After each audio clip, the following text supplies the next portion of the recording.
This is for Inside Out 2, directed by Kelsey Mann. The music composer was Andrea Datzman. The art department included Laura Mayer and Joshua West. The Foley artist was Heike Kasi. The cast was Amy Poehler, Louis Black, and Diane Lane. This story is joy, sadness, anger, fear, and disgust have been running a successful operation by all accounts. However, when anxiety shows up, they aren't sure how to feel. So this was a really good movie. This was a great sequel. This was a great Pixar movie. I love the character designs, especially for anxiety. This is Kelsey Mann's directorial debut. It was very good for first time out. While it was good and I really enjoyed it, I wish the original director and the original cast had returned. No disrespect to Kelsey Mann or the new cast. It's surprisingly though, this new cast sound very similar to the old cast of Disgust and Fear. One of the reasons why Mindy Kaling did not return was something about payment disputes.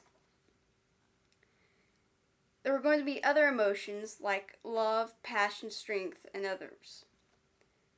This was a great portrayal of anxiety and how bad it can be. For me, this doesn't feel like a total retread of there are new things, new places to explore, new problems. So from here, there are some spoilers. I want to see more of Grace, Bree, the coach, the relationship between fear and anxiety, the relationship between sadness and embarrassment, and the mind workers. I always want to see more of them. I love anxiety's energy. It's interesting that while anxiety is going nuts with all her plans, she's smiling, but in reality, Riley is not smiling and going crazy herself. Basically, what I'm saying is, anxiety is diabolical. And why does nostalgia exist or even keep coming up if anxiety tells her she's not supposed to for 10 years? I didn't really understand that part. I wish that Riley's crush boyfriend had returned from the first film and that short film, Riley's First Date. What happened to Dream Duty?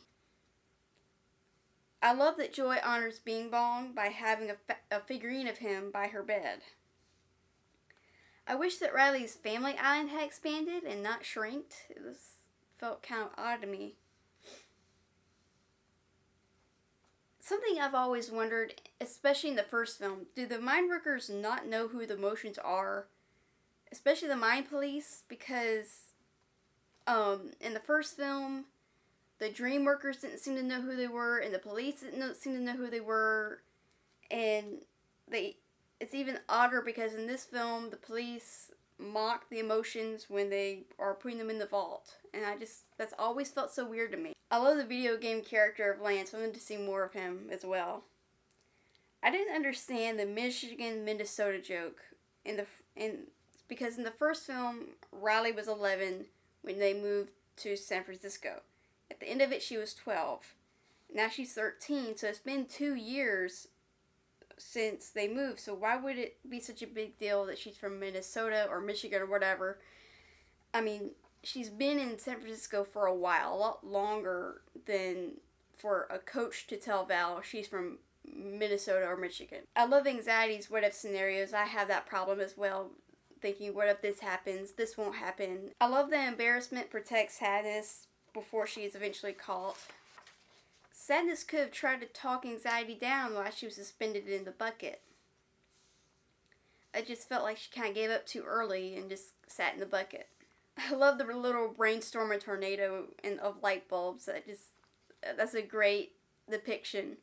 I also love that the I'm not good enough voice gets louder and louder while the one that says I am enough gets softer and softer and sort of starts to die.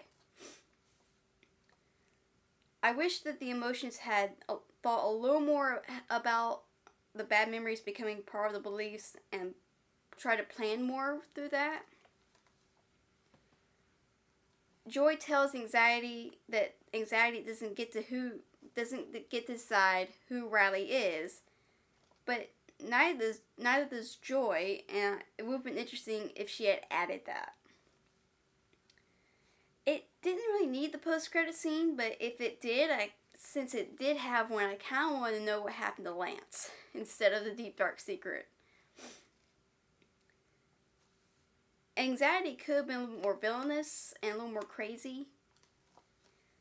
What I like about this film is it's not full of girl bosses. It's just even all the males aren't stupid, all the girls aren't girl bosses, but also Joy doesn't have all the answers.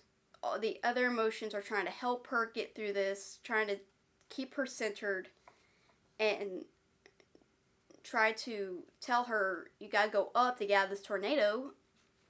So they have to ride that bad idea. It would be interesting if they made a third one, but possibly a few years from now, not immediately. It's not something I'll immediately want. I definitely want them to work on it. Definitely want them to think it through. Don't want them to rush it at all. So what are your thoughts on this film? Was it emotional enough? Get emotional in the comments. But only press the like button. Get envious and subscribe to my channel. And remember, you can be bored but never boring.